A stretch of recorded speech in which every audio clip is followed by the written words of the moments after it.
उदाहरण संग्रह 47 मधले 6 प्रश्न आपण या आधीच्या व्हिडिओमध्ये सोडवले आहेत. आता 7व्या प्रश्नापासून पुढचे प्रश्न आपण या व्हिडिओमध्ये सोडवूयात. 7वा प्रश्न आहे, एका रिक्षाचा वेग ताशी 30 किलोमीटर आहे, तर ती रिक्षा पाऊण तासात किती अंतर जाईल? आता एका रिक्षाचा वेग ताशी 30 किलोमीटर आहे, म्हणजेच ती रिक्षा एका तासात किती किलोमीटर जाते? तर 30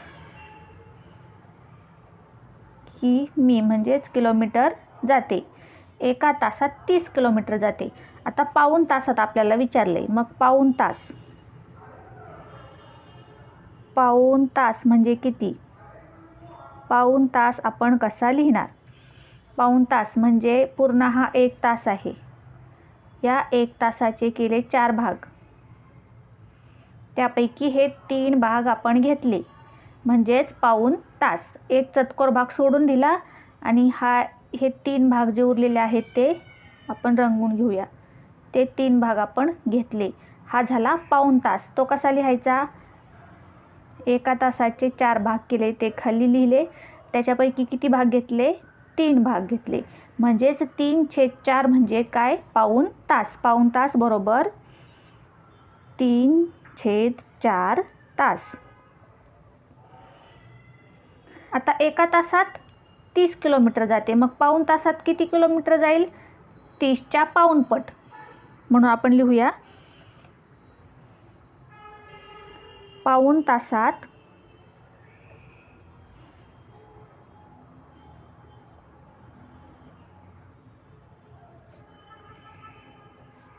30 किमीच्या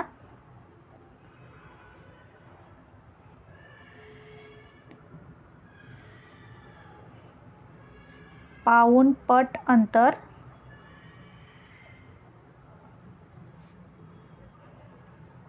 जाईल. आता 30चे पाऊणपट कसे काढायचे? 30चे दुप्पट काढण्यासाठी आपण 2 ने गुणतो, 30चे तिप्पट काढण्यासाठी आपण 3 ने गुणतो. म्हणून 30चे पाऊणपट काढण्यासाठी पाऊण ने गुणायचं. पाऊण म्हणजे काय? तर 3/4. म्हणून आपण 30ला पाऊण ने गुणूया. 30 गुणिले 3/4 बरोबर. आता अंशांचा गुणाकार करून घेऊया. 30 गुणिले 3, 3 त्रिक 9 आणि 0. 30 गुणिले 3 90. हे 4 भागाकारात. आता 90/4 म्हणजेच 90 भागिले 4 बरोबर. 90 भागिले 4. 4 1 4, 4 2 8. 9तून 8 गेला 1, ऋण घेतला 0.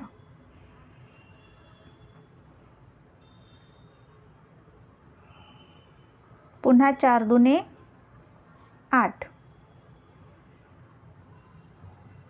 10तून 8 गेले, खाली राहिले 2.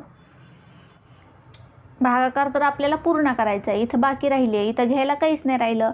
मग देऊया आपण इथं दशांश चिन्ह. दशांश चिन्हाच्या नंतर देऊया 0. तो 0 घेतला खाली. 4 पंचे 20, पण इथं दशांश चिन्ह दिल्यावर इथं सुद्धा दशांश चिन्ह द्यायचं. 4 पंचे 20, खाली राहिला 0. उत्तर आलं 22.5.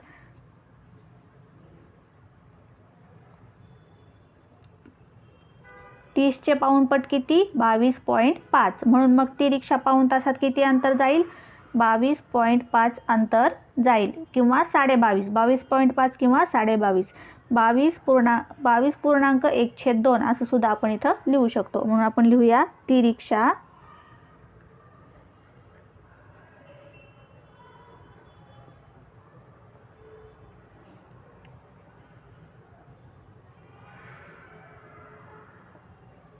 पाऊण तासात 22.5 किमी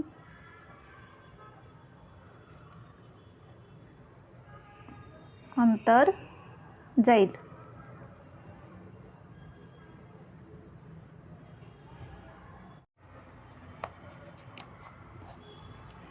8वा प्रश्न, स्वच्छता सप्ताहात मुलांनी आपल्या गावातील सार्वजनिक उद्यानाची सफाई केली. त्या सफाईत प्लॅस्टिकच्या पिशव्या 1.25 किलोग्रॅम व इतर कचरा 5.5 किलोग्रॅम भरला. तर एकूण किती किलोग्रॅम कचरा जमा झाला? आता 1.25 किलोग्रॅम आणि 5.5 किलोग्रॅम म्हणजे एकूण किती किलोग्रॅम ते आपल्याला काढावं लागेल किंवा किती ग्रॅम ते आपल्याला इथं लिहावं लागेल. आता 1.25 किलोग्रॅम, 1.25 किलोग्रॅम.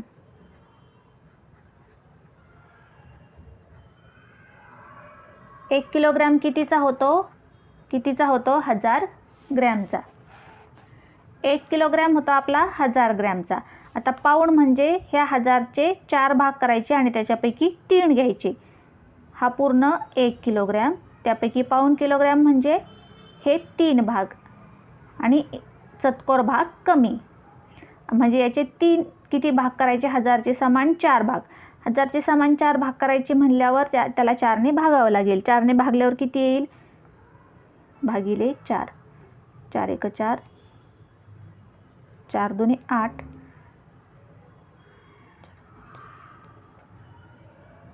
250 ग्रॅम. 250 ग्रॅम म्हणजे 1000चे 4 भाग केल्यावर 1 भाग होतो 250 ग्रॅमचा आणि त्यातले 3 घ्यायचे आहेत म्हणल्यावर 250 अधिक 250 आणि अधिक 250 किती झाले? 0. 5 त्रिक 15, हातचा आला 1, 6 आणि 1 7. 750 ग्रॅम म्हणजेच 1.25 किलो. 1.25 किलो म्हणजे किती? 750 ग्रॅम. 1000चे आपण 4 भाग केले समान आणि त्यातले 3 भाग घेतले म्हणजेच किती ग्रॅम झाले ते? 750 ग्रॅम म्हणजे 1.25 किलोग्रॅम. आता 5.5 किलोग्रॅम म्हणजे किती? 5.5.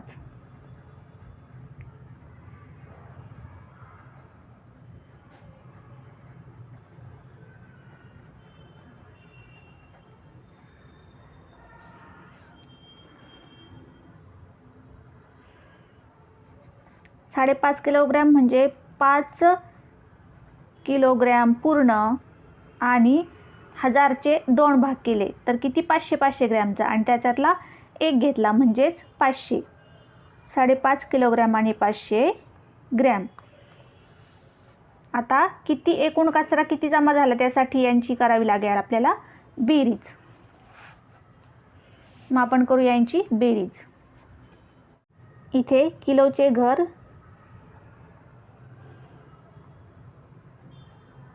किग्रॅम आणि इथे ग्रॅम. किलोच्या घरात किलो आणि ग्रॅमच्या घरात ग्रॅम लिहूया. हे आहेत 750 ग्रॅम. इथे किलो नाहीत, इथे आहेत फक्त 750 ग्रॅम अधिक प्लास्टिक सोडून बाकीचा कचरा आहे 5 किलो आणि 500 ग्रॅम. आता यांची करूया बेरीज.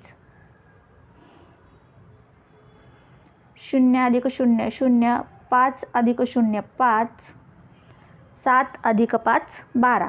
12चे 2 इथं, हातचा 1 इथे वरती. इथे आहेत 0 किलोग्रॅम. हातचा 1 आणि हे 5 झाले 6. म्हणजे एकूण किती कचरा जमा झाला? तर 6 किलो 250 ग्रॅम कचरा जमा झाला. 250 ग्रॅम म्हणजे हा वरती चतकोर. आपण 4 भाग केले होते 1000चे तर 1 भाग किती आला होता? 250 ग्रॅम. म्हणजेच 6 आणि वरती चतकोर म्हणजे किती? 6.25 किलोग्रॅम कचरा इथे जमा झाला. आपण असे सुद्धा लिहू शकतो की एकूण उत्तर लिहूया आता आपण. एकूण 6 किलोग्रॅम 250 ग्रॅम किंवा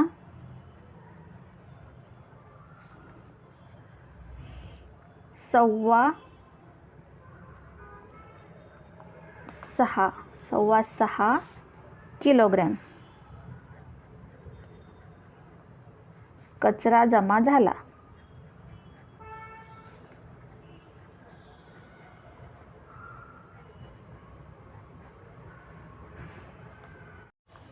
9वा प्रश्न, एका शर्टसाठी 2 मीटर 500 सेमी कापड लागते, तर 5 शर्टांसाठी किती मीटर कापड लागेल?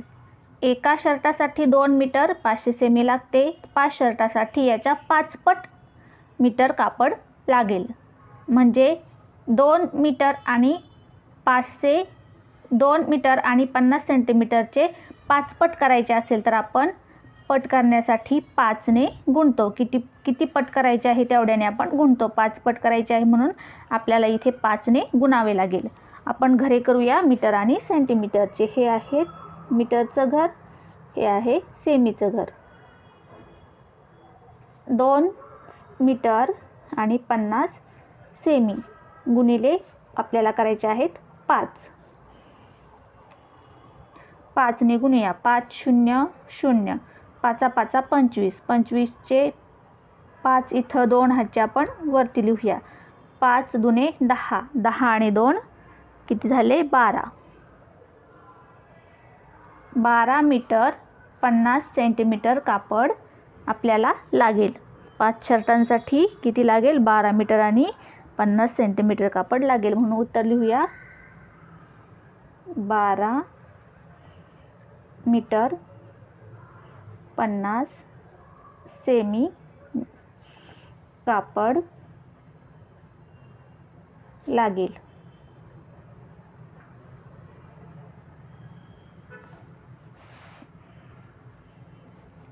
आता 10वा प्रश्न, एक गाडी ताशी 60 किलोमीटर अंतर पार करते, तर ती, पहिला प्रश्न आहे 2 तासात किती अंतर जाईल? आपल्याला एक गाडीचा ताशी वेग दिलाय म्हणजे एका तासात ती किती किलोमीटर जाते ते दिलंय. एका तासात 60 किलोमीटर जाते. त्याच्यातला पहिला प्रश्न दिलाय आपल्याला आता 2 तासात किती किलोमीटर जाईल, म्हणजे आपल्याला 60च्या दुप्पट करावं लागेल. दुप्पट करण्यासाठी 60ला 2ने गुणावं लागतं. म्हणून मग आपण याचं उत्तर लिहूया 60 गुणिले 2 बरोबर किती? 120. 60 गुणिले 2 बरोबर 120. म्हणजेच किती अंतर जाईल 2 तासात? 120 किमी अंतर जाईल. म्हणून लिहूया 120 किमी अंतर जाईल. पुढचा प्रश्न आहे 15 मिनिटात किती अंतर जाईल? आता एका तासाचे 15 मिनिटं म्हणजे हा किती भाग झाला? चतकोर भाग म्हणजे चौथा भाग. म्हणजेच 60चा सुद्धा आपल्याला चौथा भाग घ्यावा लागेल. 60चा चौथा भाग घेण्यासाठी आपल्याला काय करावं लागेल? 60ला 4ने भागावं लागेल. म्हणून मग आपण इथे लिहूया 15 मिनिटे म्हणजे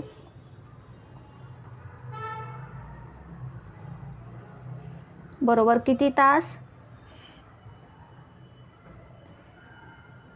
1चे आपण 4 भाग घेतले आणि त्याचा एका तासाचे 4 भाग केले, त्याच्यातला 1 भाग घेतला म्हणजेच 15 मिनिटं. 15 मिनिटं म्हणजे पाव तास. पाव म्हणजे 1/4 तास.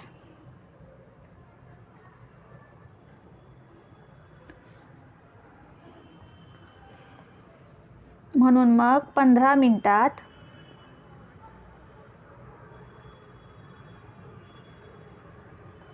बरोबर 60 किमी अंतर एका तासात जाते. म्हणून 60ला आपल्याला 60चे पावपट करायचे, म्हणजेच 60ला पावने गुणायचं.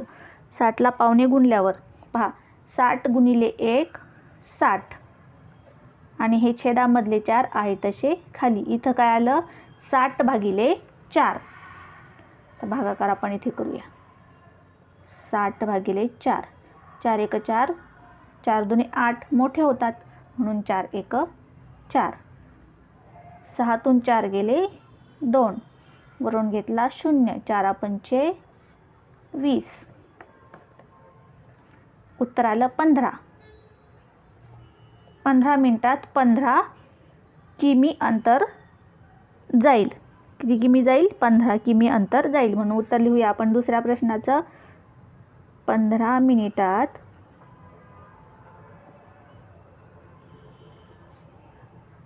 15 किमी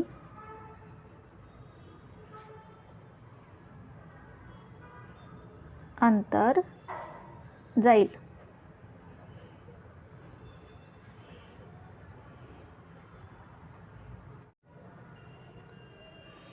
आता त्याच्यातलाच पुढचा प्रश्न आहे, अर्ध्या तासात किती अंतर जाईल. आता 1 तासात 60 किलोमीटर जाते, अर्ध्या तासात मग 60चे अर्धे करावे लागतील. म्हणजे 60चे अर्धे म्हणजे आपल्याला 60ला 2ने भागावं लागेल. म्हणून 60 भागिले 2 बरोबर किती? 30. 60 भागिले 2 30. 60चे अर्धे 30. म्हणून किती अंतर जाईल अर्ध्या तासात? 30 किलोमीटर अंतर जाईल. म्हणून लिहूया 30 किमी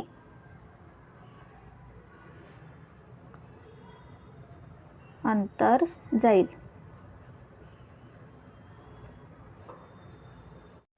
त्यातला पुढचा प्रश्न, 3.5 तासात किती अंतर जाईल. 3.5 तास म्हणजे किती? 3 तास आणि अर्धा तास. मग आपण 3 तासात काढूया किती जाईल. मग अर्ध्या तासात आपल्याला किती जाते माहिती आहे? 30 किलोमीटर. हे आधीच्या प्रश्नात आपण काढले. अर्ध्या तासात 30 किलोमीटर जाते. म्हणजे 3 तास आणि अर्धा तास. आपण 3 तासाचे काढू आणि त्याच्यात हा अर्ध्या तासाचं मिळवू, म्हणजे बेरीज करू. मग 3.5 तासात किती अंतर जाईल ते आपल्याला समजेल. म्हणून आपण आधी काढूया 3 तासात. 3 तासात बरोबर 1 तासात 60 किलोमीटर. म्हणजे 60चे तिप्पट करावे लागतील. 60चे तिप्पट करण्यासाठी 60ला 3ने गुणावं लागेल. 3 0 0 6 त्रिक 18. किती किलोमीटर जाईल? 180 किलोमीटर किमी. 180 किमी 3 तासात जाईल. आणि अधिक अर्धा तास, अधिक अर्धा तास. अर्धा तासात बरोबर किती जात होती? 30 किलोमीटर. मग 180 अधिक 30 बरोबर किती झाले? 0 8 आणि 3 11. चला 1 1 आणि 1 2. 210 किमी. एकक काय लिहिणार? किमी. आता उत्तर लिहूया. किती जाईल 3.5 तासात?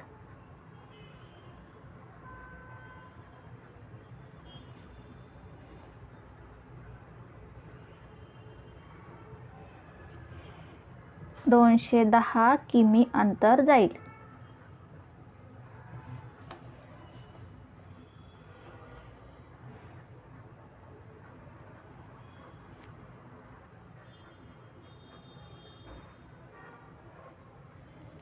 अकरावा प्रश्न, सोन्याची एक बांगडी तयार करण्यासाठी 12 ग्रॅम 250 मिलीग्रॅम सोने लागते. तर अशा 8 बांगड्या तयार करण्यासाठी किती सोने लागेल? एवढ्या सोन्याच्या 8 पट सोने लागेल. 8 पट करण्यासाठी याला 8ने गुणावं लागेल. पट करण्यासाठी आपण जेवढी पट करायची आहे तेवढ्या संख्येने गुणतो, म्हणजे 8ने गुणावं लागेल. मग आपण घर करूया. ग्रॅम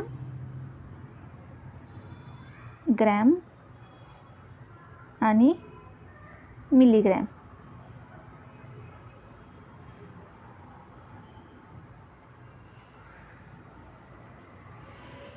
ग्रॅम आणि मिलीग्रॅमची घरं आपण केली.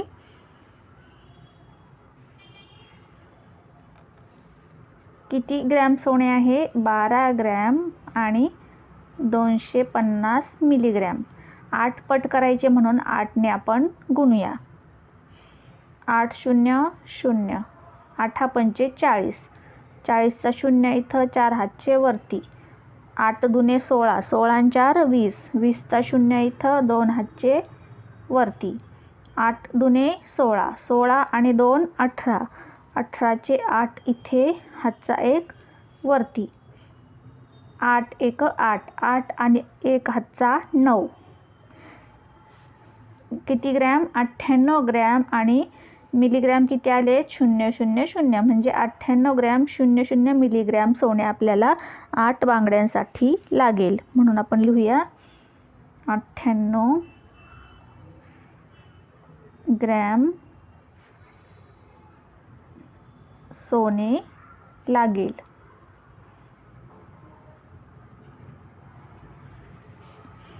12वा प्रश्न, 20 ग्रॅम लवंगांची एक पिशवी याप्रमाणे 1 किलोग्रॅम 240 ग्रॅम वजनाच्या लवंगाच्या किती पिशव्या तयार होतील? आता ह्या 1 किलोग्रॅम आणि 240 ग्रॅम ह्या पूर्ण ज्या लवंगा आहेत त्या आपल्याला वाटायच्या आहेत. किती किती? 20 20 20 20 याप्रमाणे वाटायच्या आहेत आणि त्या किती पिशव्या तयार होतील ते पाहायचं आहे. वाटायच्या म्हणजेच आपल्याला करावा लागेल भागाकार. किलोग्रॅम आणि ग्रॅमचे आपल्याला एकाच एककात रूपांतर करावं लागेल. या पूर्ण किलोग्रॅम आणि ग्रॅमचे ग्रॅम करावे लागतील. 1 किलोग्रॅम आणि 240 ग्रॅम म्हणजे किती ग्रॅम? 1 किलोग्रॅम 240 ग्रॅम बरोबर 1 किलोग्रॅमचे 1000 ग्रॅम. 1000 ग्रॅम अधिक हे 240 किलोग्रॅम म्हणजे 1240 ग्रॅम होतील. 1 किलोग्रॅम आणि 240 ग्रॅमचे 1240 ग्रॅम आपण करून घेतले. ग्रॅममध्ये आपण रूपांतर केलं. कसं? 1 किलोग्रॅमचा 1000 ग्रॅम अधिक हे वरचे 240 म्हणजे किती आले? 1240 ग्रॅम. आता ह्या 1240 ग्रॅम आपल्याला 20 20 20 याप्रमाणे वाटायचे आहेत. म्हणजे आपल्याला याला कितीने भागावं लागेल? 20ने भागावं लागेल. मग आपण इथं भागाकार करू. 1240 भागिले 20.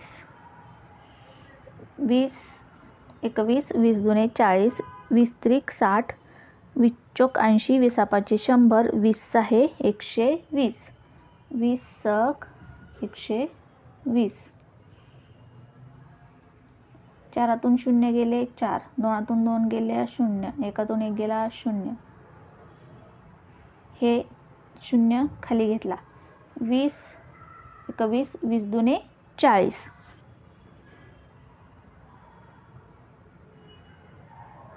उत्तर आलं 62. किती पिशव्या तयार होतील? 62 पिशव्या तयार होतील. म्हणून लिहूया मग 62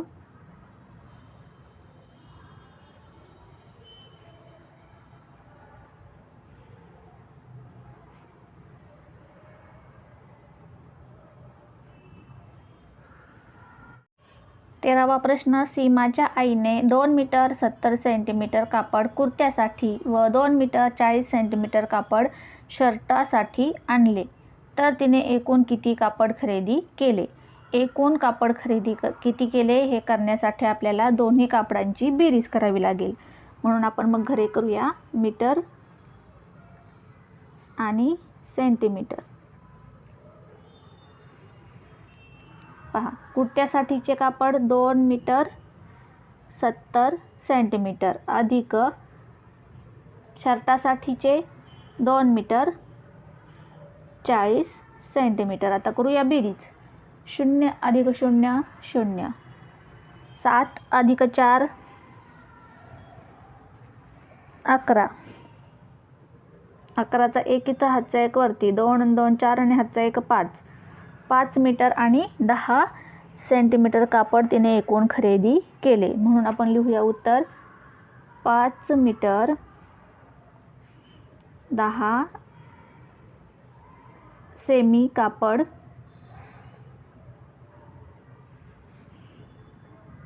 खरेदी केले. पुढचा प्रश्न, एका पाण्याच्या पिंपात 125 लिटर पाणी आहे. त्यापैकी 97 लिटर 500 मिली पाणी वापरले तर पिंपात किती पाणी उरले? 125 लिटरमधून 97 लिटर 500 मिली पाणी आपल्याला वजा करावं लागेल. वापरलं म्हणजे कमी झालं, म्हणजे याच्यातून कमी करावं लागेल, म्हणजे याच्यातून वजा करावं लागेल. मग आपण घरे करूयात लिटर आणि मिलीलिटरची. लिटर आणि हे मिलीलिटर. किती आहे? 125 लिटर. मिलीलिटर 0 वजा 97 लिटर आणि 500 मिलीलिटर. आता 0मधून 500 जात नाहीत, मग 1 लिटर आपण हातचा घेऊया. इथं राहिले 124 लिटर. इथं झाले किती लिटरचे, इकडे सुट्टे होऊन किती मिलीलिटर होतील, 1000 मिलीलिटर, कारण 1000 मिलीलिटरचा 1 लिटर, म्हणजे सुट्टे होऊन इथं झाले 1000 मिलीलिटर. 1000मधून 500 वजा केले, खाली राहिले 500. शून्यातून शून्य गेला 0, शून्यातून 0 गेला 0, 10तून 5 गेले 5. आता ही वजाबाकी करूया. 4तून 7 जात आहेत म्हणून 14तून 7 वजा केले, खाली किती राहिले 7. 14तून 7 गेले 7. इथून हातचा घेतला म्हणून इथं 14 झाले. इथून हातचा घेतला 12तून 1, तर इथं राहिले 11, आणि 11तून 9 गेले. आता 11तून 9 गेले, खाली राहिले 2. म्हणजे किती पाणी पिंपात आता शिल्लक आहे, 27 लिटर 500 मिलीलिटर पाणी पिंपात उरले. म्हणून लिहूया पिंपात 27 लिटर 500 मिली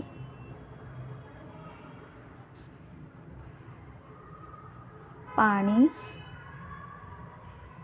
उरले. आता या उदाहरण संग्रहामध्ये एकूण 21 उदाहरणे आहेत. राहिलेली उदाहरणे आपण आता पुढच्या व्हिडिओमध्ये सोडवूयात.